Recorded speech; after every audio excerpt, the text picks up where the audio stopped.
Olá a todos, meu nome é Brenda Batarini Rodrigues e irei apresentar o trabalho sobre dosimetria de acidente, uma revisão.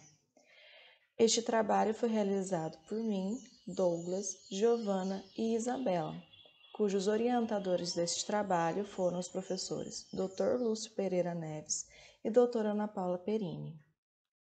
O primeiro slide desta apresentação refere-se ao acidente da usina nuclear de Chernobyl em 1986, pois ele foi um dos assuntos que culminou nos estudos de radiação. O evento em si tratou-se de um teste na estação em uma situação caso acontecesse falta de energia no reator nuclear número 4, em que o sistema de segurança de emergência foi desligado propositalmente. Contudo, em virtude de uma falha do projeto dos reatores e erros de operação, ocorreu uma imensa explosão no local, permitindo na liberação de inventários radioativos no ambiente e, assim, gerando consequências para a União Soviética e a Europa Ocidental. Devido a isso, percebe-se a importância de quantificar doses de radiações liberadas nos acidentes radiológicos, com a finalidade de abordar de outras maneiras essas situações, uma vez que os materiais encontrados na natureza e presentes no local do acidente são cruciais para quantificar as doses de radiação. No caso de Chernobyl, foram utilizados como exemplos tijolos e telhas. Portanto, vale ressaltar por meio deste slide, mais uma vez que não só no acidente da usina de Chernobyl, mas em outros momentos que envolvam radiação no ambiente, há alguns materiais expostos à radiação possuem a capacidade de quantificar a doses de radiação a qual foram submetidos. Dentre exemplos, temos pisos, ossos, tijolos, cerâmica, quartzo, entre outros materiais, vistos que estes mesmo possuem capacidade de registrar as doses de radiação liberadas em um ambiente.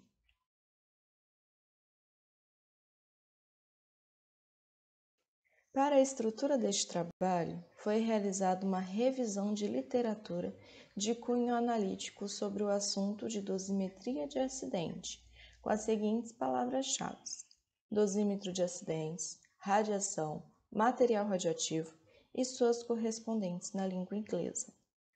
Os dados foram adquiridos por meio de pesquisas na plataforma Pew Research Center, trabalhos científicos, bibliotecas digitais, como a IPEN, Cielo, PubMed, BDDT e a IAEA. Além disso, nossa pesquisa não restringiu o tema de determinado idioma. E, para finalizar, os dados de pesquisa analisados foram coletados entre os anos de 1985 a 2021.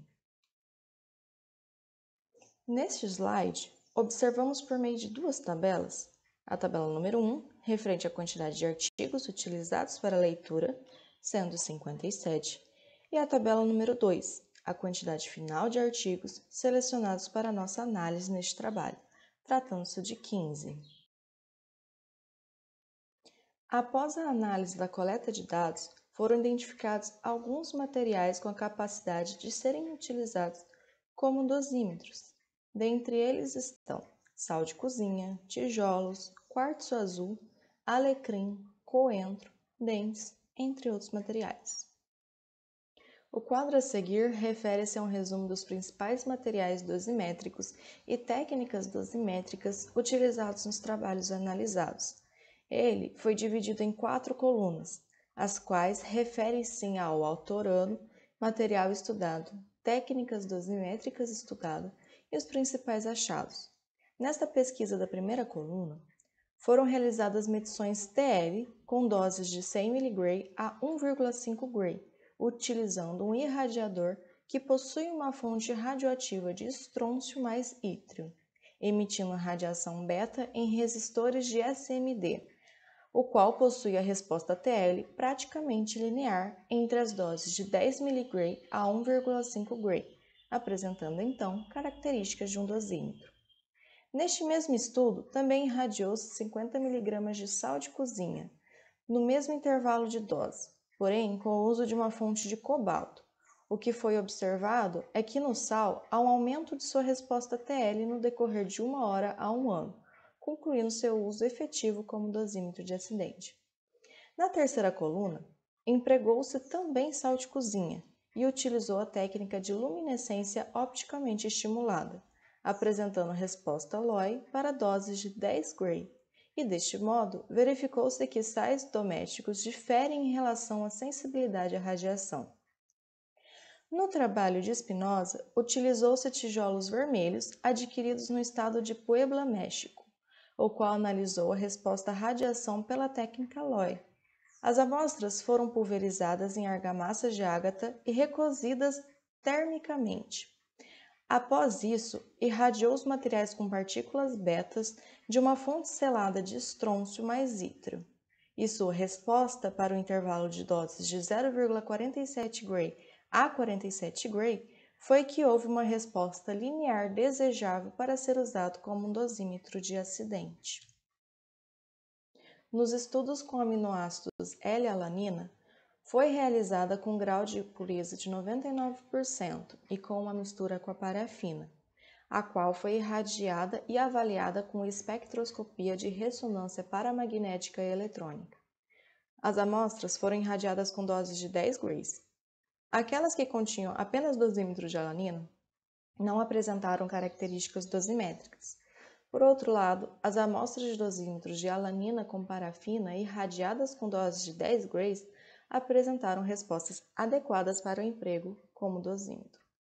No trabalho de Nascimento, o quartzo azul encontrados na área de Solonópole, no Ceará, foram expostas a uma radiação gama de cobalto à dosimetria TL com uma dose de 25 kg, o que comprovou sua sensibilização. Assim, também possuem propriedades desejáveis para utilizar como dosímetros.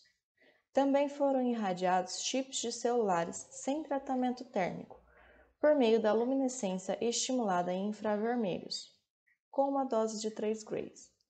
Para a maioria dos chips utilizados nos estudos, a maior eficiência IRLS foi observada em 140 graus Celsius, e como resultado, observa-se a possibilidade de quantificar doses de radiação para pessoas que foram expostas. Também irradiou-se alecrim e coentro com radiação gama e avaliados por meio da EPR, conduzidos com uma dose de 24 grays por hora e até 20 kg, com uma fonte de cobalto. Assim, obteve como resultado a possibilidade de detecção de até 50 dias após a irradiação.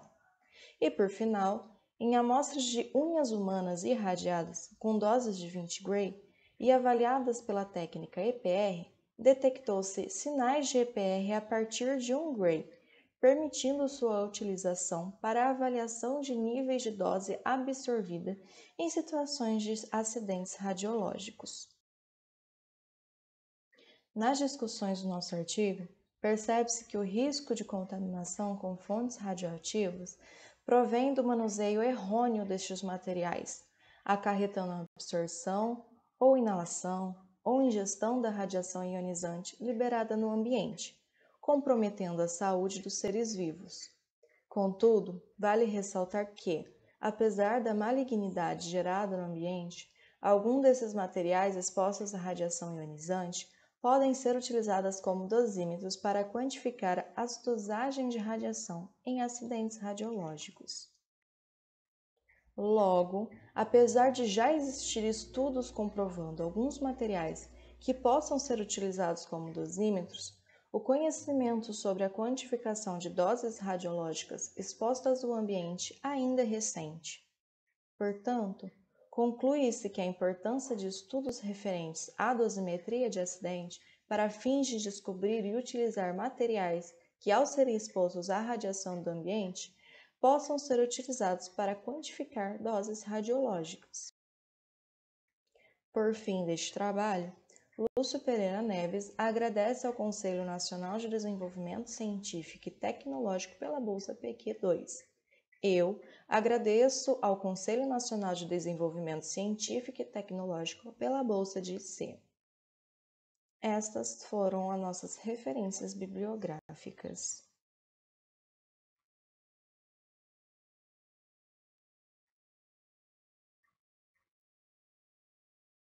Agradeço a atenção e muito obrigada a todos.